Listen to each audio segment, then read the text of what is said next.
Alright, so in this video, I'm going to be covering some, I would say it's fundamental. It might not be fundamental, it might be of a higher level, badminton theories. So everybody at a high level, their skills, their strength is good enough, is pretty good.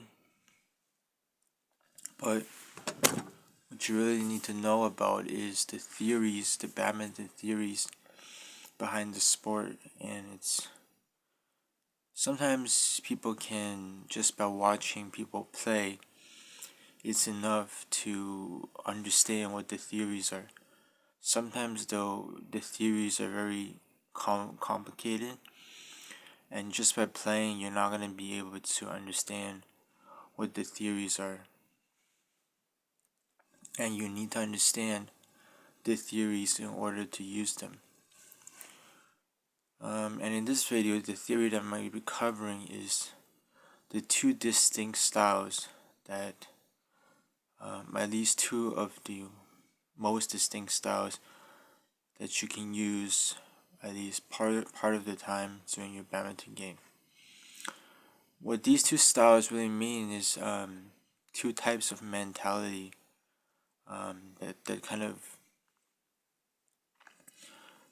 flow through your mind when you're trying to play these way. If you really think about, at a level that is beginnerish, we're just playing. We're just not focusing on anything. It's just play. But when it comes to badminton at a higher level, you have to kind of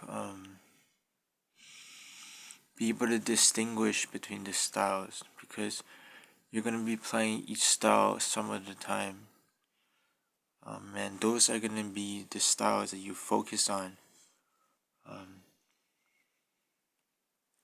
And eventually you're going to get a feel for when am I using this style, when am I using that style. So let me just introduce the styles. The first style is kind of this defensive style.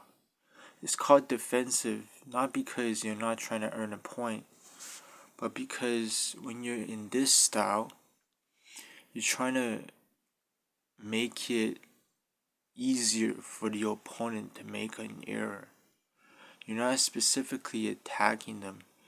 You're not pushing them to make an error. You're just reacting. You're making sure that you are not making the mistake. That is the focus of this style. The focus of this style is on, I'm not going to make a mistake. So if I'm not going to make a mistake, you're going to make a mistake first.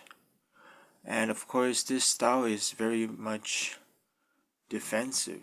And when you look at it in terms of like, what does it look like? There's not a lot of movement, right? A lot of these attacking style, I would just kind of foreshadow a little bit here. This attacking style has a lot of movement, a lot of shifting, a lot of turning, a lot of moving back and forth to confuse, to come up with a very good attack opportunity.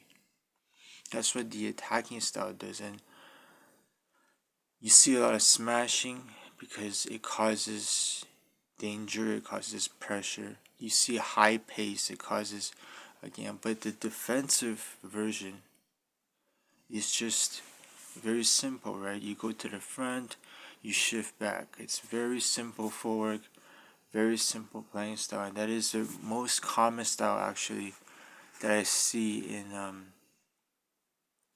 badminton right now. Is this defensive style. I wouldn't say it's 100% defensive because they still smash, they still attack, but when they sometimes, you should have these things second nature. You think about them at the beginning, and then later on you get a feel for, okay, when do I use which style. Now talking about the attacking style is completely different. The attacking style, the main thing about the attacking style is you're trying to force them. There's a word in Chinese, it's called bi. Bi is like even more than force. It's like you know, it's just saying 逼他逼死了. It means I forced them to die.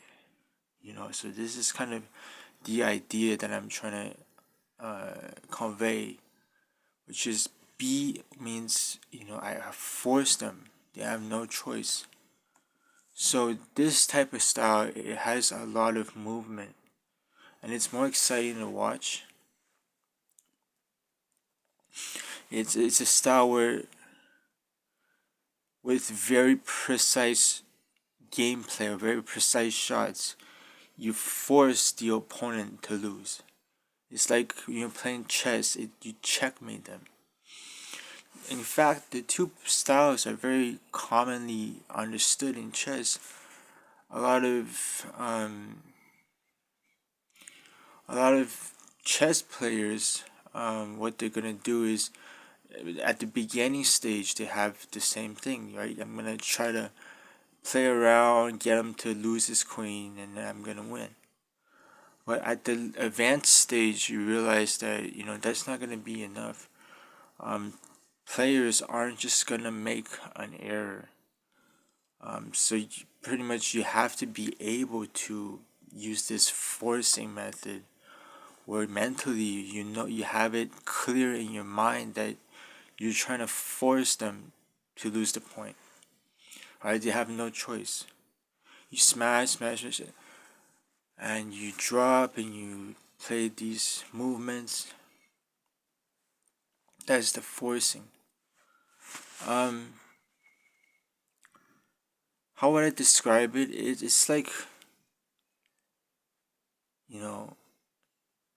it's like you use fundamental logical theories. You use theories where it's very, I know what's going to happen. Okay. When you play this play successfully, you kind of are able to read what's going to happen.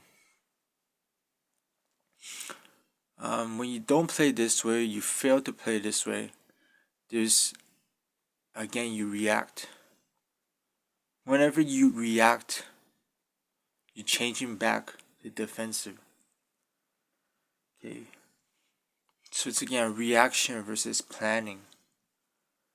And reacting isn't necessarily bad. I'm not saying you shouldn't use that style, because it is a legitimate style.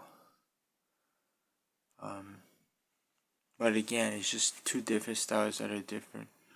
Is there a third or fourth style that there is? Not that I can think of. I mean, there's the two things, right? This is why badminton is such a pretty sport, is because there's attack, defense, two players. Even in singles it applies, but I'm just talking about doubles right now. Yeah, I think that's a big point. Let me see if there's anything else I want to say before I end this video. No. So yeah, you either play a defensive style, the defensive style. You can switch it in the middle, mid rally. You can, but you should be telling your partner behind your back what you're gonna be, which style you want to do, and